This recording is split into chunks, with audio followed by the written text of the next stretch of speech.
comment avez-vous fait connaissance avec les Hang?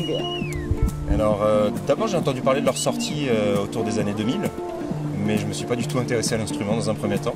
Et c'est 15 ans après qu'ils me sont tombés un peu sur le coin de la figure, c'est-à-dire que quelqu'un à Paris m'en a fait jouer, les originaux, les Suisses, tout ça.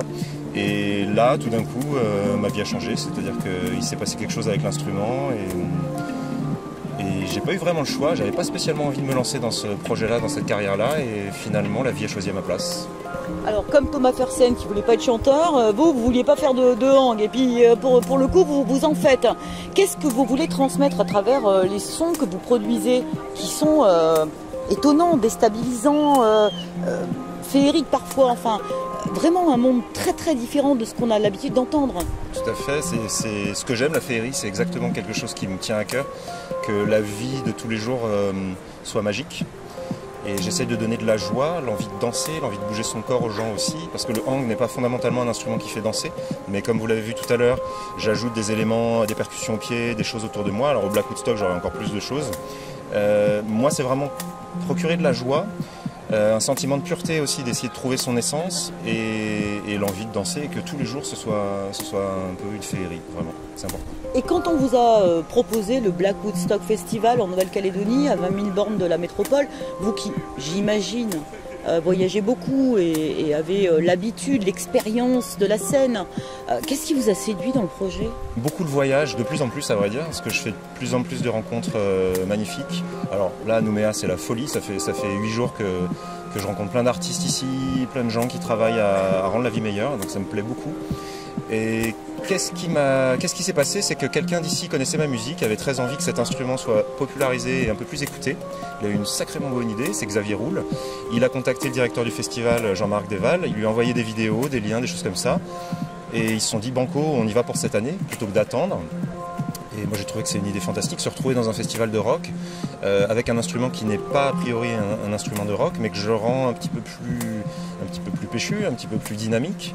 Ben, je trouve que c'est génial, je trouve que pour le coup c'est très osé, c'est vraiment un beau pari de la part des organisateurs du festival. Et puis se retrouver du coup avec la compagnie Artiflamme et Acro-Yoga Nouvelle-Calédonie, alors là pour moi ça a été une proposition merveilleuse, non seulement de jouer ma musique habituelle sur un set solo, mais aussi de proposer un spectacle avec des gens du coin.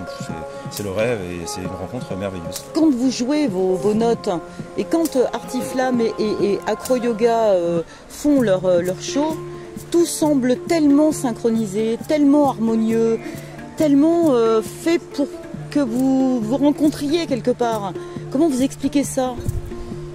Alors il y a plusieurs paramètres. Déjà on s'était envoyé quand même de la musique. Je leur avais envoyé de la musique et je leur ai dit on va jouer à peu près ces choses-là. J'ai l'impression que ça va bien se passer avec ça.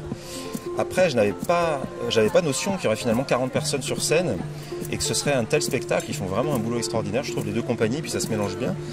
Ils ont écouté une partie de ma musique, on a choisi donc des morceaux, et puis en fait à la répétition la semaine dernière, j'ai eu des pressentiments, j'ai senti, ils me disaient on va faire ci, on va faire ça, je me suis dit tiens ça va coller, et c'est vrai que ça a marché vraiment directement. Et je vais vous dire la deuxième chose, c'est que c'est l'écoute et c'est le fait de se mettre au service d'une cause commune.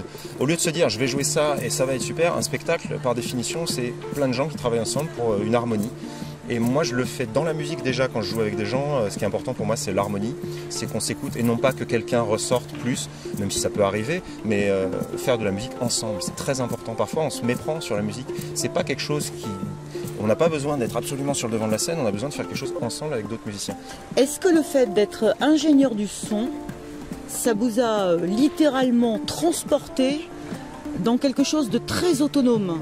Où finalement vous ne pouvez compter que sur vous, mais c'est ce qu'il y a de mieux finalement. La meilleure recette, c'est, comme on dit, on n'est jamais mieux servi que par soi-même. Effectivement, je sais ce que je veux entendre, mais je ne le maîtriserai jamais, c'est-à-dire que c'est pas moi qui suis de l'autre côté de la scène pendant que je joue.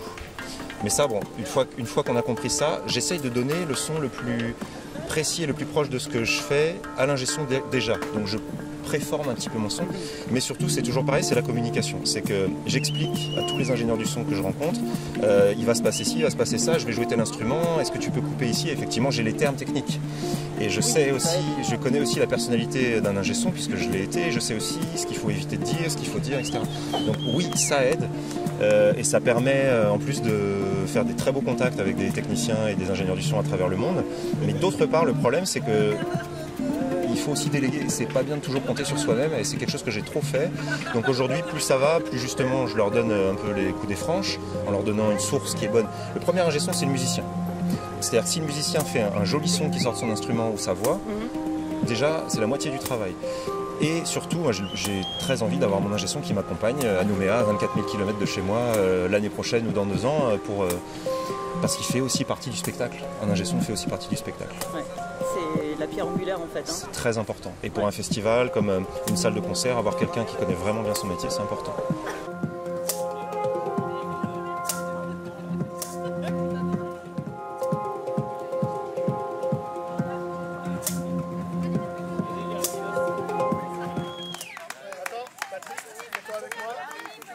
Derrière, cours derrière.